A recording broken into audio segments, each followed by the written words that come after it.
This is Monkey World in Dorset, the largest ape and monkey rescue centre on the planet. Today on Monkey Life. It's been a two-day journey, but the Chilean capuchins have finally landed in the UK. It's a bit chilly, so we've got to hurry up and try and get them off into the vehicles, and the trip back to Monkey World should be about 45 minutes and then straight into the houses. So the essence here really is speed and trying to keep them warm. It's treat time at the park, and alpha male Tom is determined to get his hands on them. And there's bad news for Aris in the orangutan house. A couple of days ago, he had a knee operation, but something has gone seriously wrong. The next morning, he was found effectively in a state as if he'd had, in simple terms, some kind of stroke.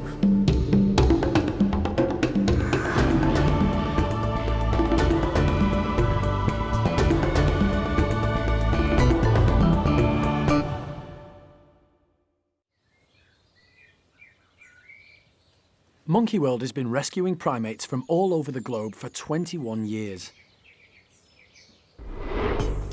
I just have a question for the layout of the house now. But it has never been involved in an operation as big as this one. Rehoming 88 capuchin monkeys from a research laboratory in Chile, South America.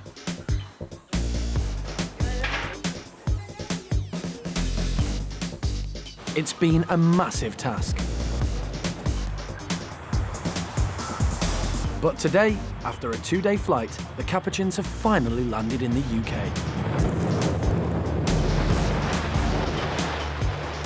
They've been flown by the Chilean Air Force, and on the ground, the military procedure continues. Very emotional time. This is the end of a long, long project. Didn't know if we would get 88 here fit and well, but I think we've done it. I think we've bloody done it, and they're all going to have a chance to live proper lives again. Perfect. All 88 capuchins have survived the journey and are looking remarkably at ease. Now they want to get them safely back to Monkey World as quickly as possible. It's a bit chilly, so we've got to hurry up and try and get them off into the vehicles, and the trip back to Monkey World should be about 45 minutes and then straight into the houses. So the essence here really is speed and trying to keep them warm. For many of the capuchins, this is the first time they've ever seen daylight. In less than an hour, the capuchins will begin the rest of their new lives at Monkey World.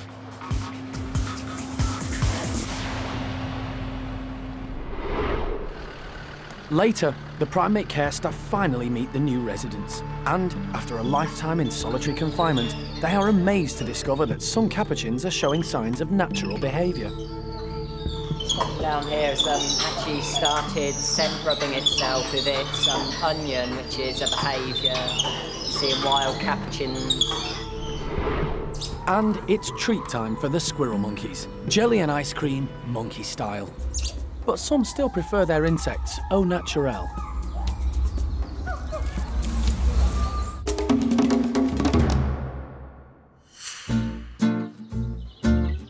The new 88 capuchins will soon be living with Monkey World's 4 existing capuchins. These primates are the most intelligent of the small monkeys, so the park is constantly thinking up new ways to stimulate them. Today, they're placing these cups filled with yoghurt just outside the enclosure. So will the capuchins work out how to get to them?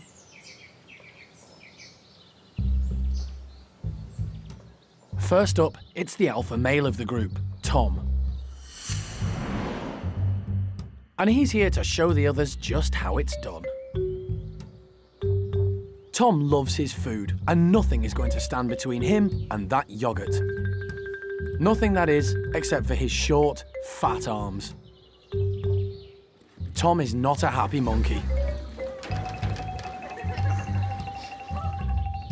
To add to Tom's frustration, TJ has long, slender arms, and he reaches the cup easily.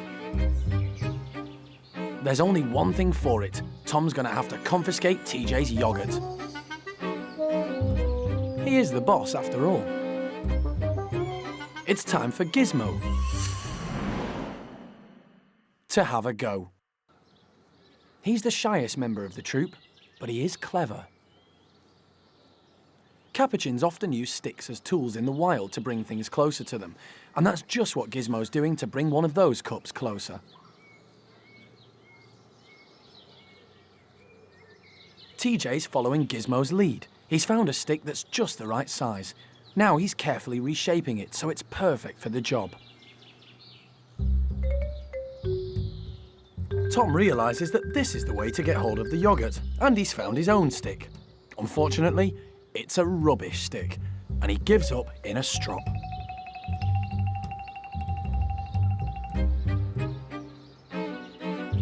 Ah well, he can always pinch TJ's stick. He is the boss, after all. At the moment, Tom gets what he wants, when he wants. But he may not be the boss for much longer, because...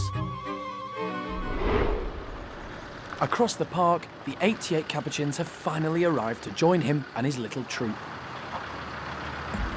But before Tom can meet his new family, all 88 capuchins will be unloaded into a holding area to recover from their 7,000-mile journey. Yeah, do you want to go to the big area first or the What small do area? you want to do? 'Cause we don't know which ones are going to end up in there at the moment. Doesn't really matter. So we'll fill the big area I would fill the big and then Where do hey. you go then? Let's do that.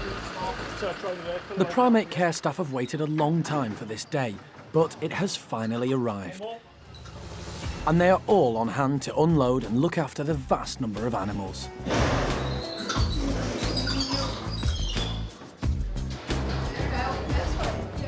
Some of the 88 capuchins are old and in poor health, so the team hadn't expected them all to survive the journey.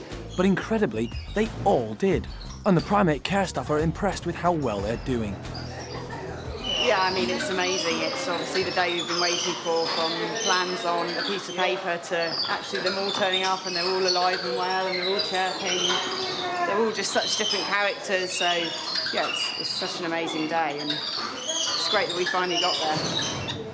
But we're all positive about getting these animals into groups and the future for them at Monkey World. The wooden lids and stuff, we can stack them. This has been the park's biggest rescue ever, so it's an emotional and exciting time. I think that's everybody now unloaded and we're just double checking everybody, getting them all watered and fed. Yeah, I think we're good. Everybody's here, all 88. Fantastic.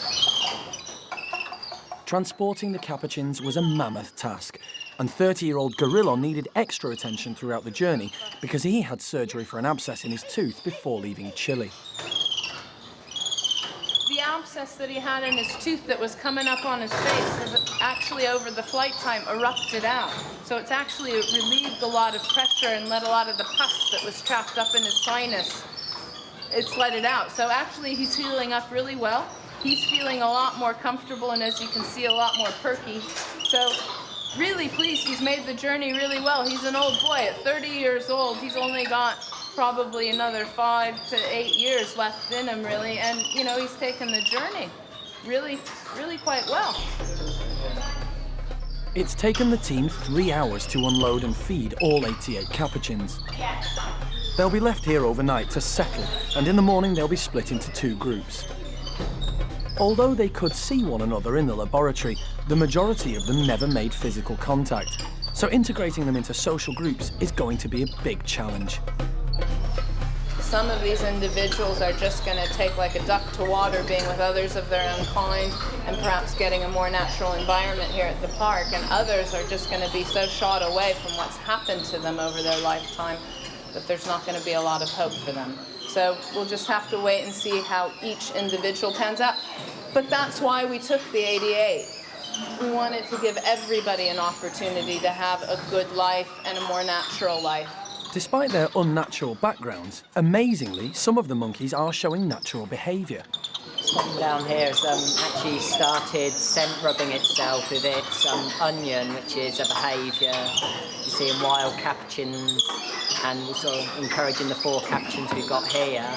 It could be a way of putting an insect repellent on themselves, or sort of a way of protecting their skin a bit, and they sort of bite into it and salivate and then rub the juices all over themselves. Really enjoying it. They sort of go almost into a little trance when they do it. The fact that these capuchins still retain some natural behaviour is an encouraging sign, and it's hoped that this will help them bond as a group, just like they would in the wild. But while the majority of the primate care staff work into the night to look after the new arrivals, Penny and Colin have been called next door to the orangutan house. 4-year-old Aris is extremely unwell. Usually Aris is always running around, never lying down. I mean, this is unheard of. This is just not Aris at all. He's just really lethargic. He's just got no energy. He's sleeping all the time. He's not drinking. He's not eating. He's just not Aris, really. He's what can I say, really? He's just not him. 3 days ago, Aris had an operation to clean a knee injury. The procedure went well, and he had no problems coming round from the anaesthetic, but now he's taken a turn for the worse. He has little periods of being awake, in that he'll stretch and yawn, possibly even squeak, grind his teeth a little bit, and then back to this situation here. So it's still a case of wait and see. It's an extremely worrying time. No one knows what has happened to Aris, so vet Mike Nathan is making an emergency visit to the park. We'll be with him all night, just keep an eye on him, be checking his heart rate every now and again, and also his breathing as well, and taking his temperature, just to keep a close eye on him, and obviously if I can try and coax some fluids down him as well, but at the moment he's generally not that interested in that bit. We'll keep going. And, coming up, will a tough decision have to be made? But ultimately, you've got to ask yourself, you have an animal here, if we can't give them a quality of life, we shouldn't let them suffer.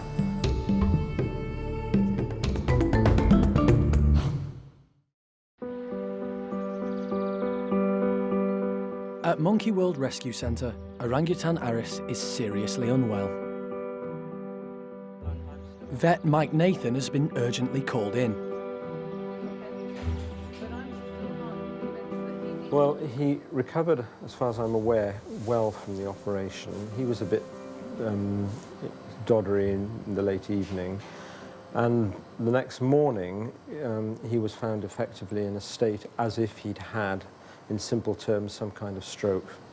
I think he's had a vascular accident. Something has gone wrong up here, which is almost certainly the result of going through the surgery. Even though the surgery wasn't intense, it was something we had to do. So this is really quite sad and unfortunate. Now, he's left almost in a sort of zombie-like state. He comes in and out of consciousness, and he's getting slowly worse in spite of the things we're trying to do. The main concern for the team is that Aris is as comfortable as possible, but they're still unsure of how much damage has been done. Yesterday he still had his knee reflex and pupil reflex, which would, you know, make his chances quite good. We've got to give him a. You've got to give him a cut-off. We've got to say this is what we want to see. If he's not improving, we have to say we're a rescue centre. We are trying to give him a quality of life. It's likely that Aris has suffered some sort of stroke that was probably caused by a blood clot in his brain.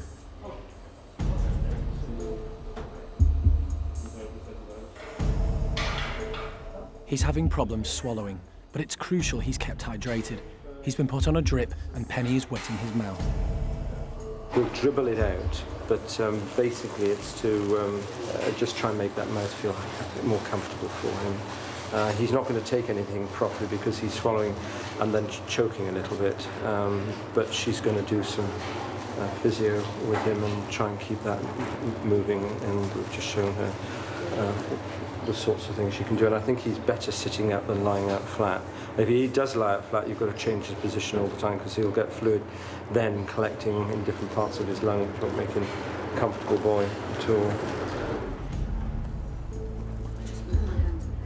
The team has to make some difficult decisions when animals fall ill, And that's just what they have to do with Aris now. Ultimately, you've got to ask yourself, you have an animal here that is here because we're a rescue centre. If they can't have a quality of life, we shouldn't let them suffer.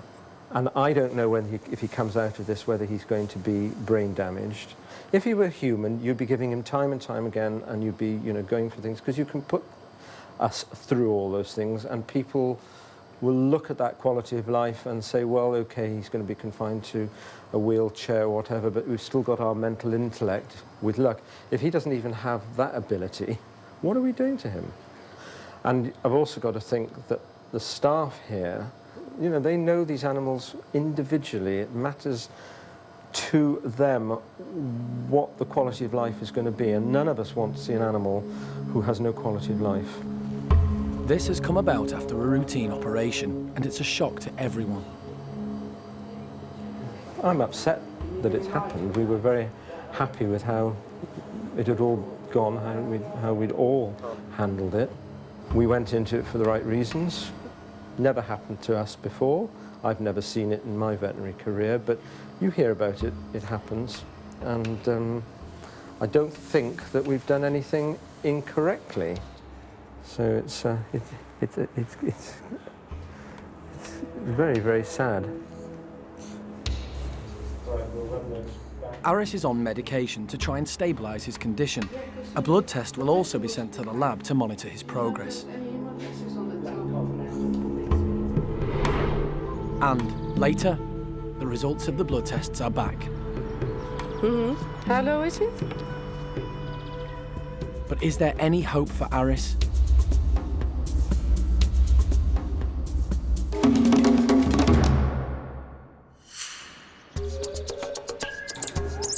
Monkey World is home to 3 squirrel monkeys and 14 marmosets. In the wild, they both come from South America, and here at the park, some of them share an enclosure. These primates are very small. In fact, a marmoset isn't much bigger than a human's hand. But despite their small size, both the squirrel monkeys and marmosets have big appetites, especially for insects, and they'll literally do anything to get their hands on them. So today the team have come up with a real treat for them: insects in jelly. This might look horrible to us, but to these guys, this is about as good as it gets. In the wild, squirrel monkeys spend more than half their day foraging for insects. So the team are constantly thinking of new ways to make them work hard for their food. The squirrel monkeys are dominant over the marmosets, so they get to investigate the jellied insects first. Alien is a bossy and curious female. She goes straight to the food, but she's not sure of that jelly, so she quickly grabs a creepy crawly and heads off. The marmosets are even more wary of that jelly than the squirrel monkeys. They're not even willing to pick out the insects. Unlike the squirrel monkeys, who are now all picking their way through the sticky jelly to get to those delicious bugs. These 3 were rescued from a laboratory in Holland, and until coming here, they'd never been outside. Now they spend their days enjoying their specially designed enclosure.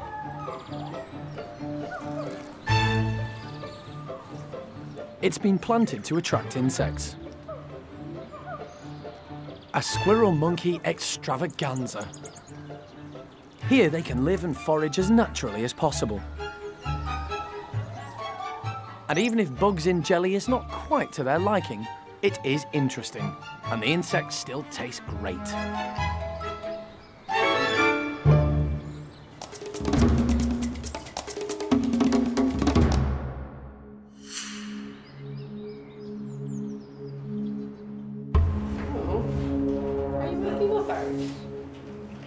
At the orangutan house, Monkey World's vet Femke is discussing Aris's blood results. How low is it? They need to ensure Aris's vital organs are still functioning correctly. They can tell this from the chemical composition of his blood. So the blood results show actually that the electrolytes are all within the normal values, which is great. Things like potassium and chloride and bicarbonate, they're all within the normal values, because sometimes when animals get dehydrated, those electrolytes, they're called, they go off balance and you have to correct them, but they're still fine, so that's good news. But the glucose is a bit low, which is to be expected because he hasn't eaten in a few days. So we're going to give him some glucose as well, but for the rest actually there wasn't very much to see on the blood results. So Aris hasn't gone any worse, but he hasn't gone any better. His mental state is still the same actually. It's good that Aris isn't getting worse, but he also isn't improving. It's a hugely worrying time for the team. Over the next 24 hours, they'll continue to closely monitor and care for him.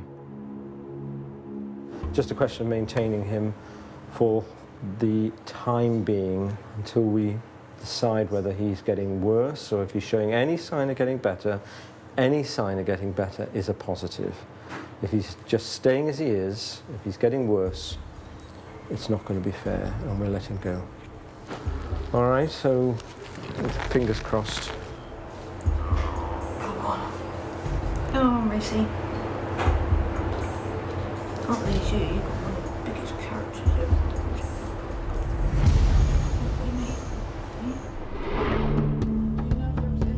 ever. And next time, Aris's intensive care continues. But has there been any improvement in his condition? Half the battle when you're that poorly is sort of keeping the will to live. The woolly monkey baby finally gets a name. And the alpha male chimpanzees show their troops just who's boss. But could there be an alpha male takeover brewing? With Paco, he's starting to find his feet within the structure of the boys, and he's finding his way up to the top.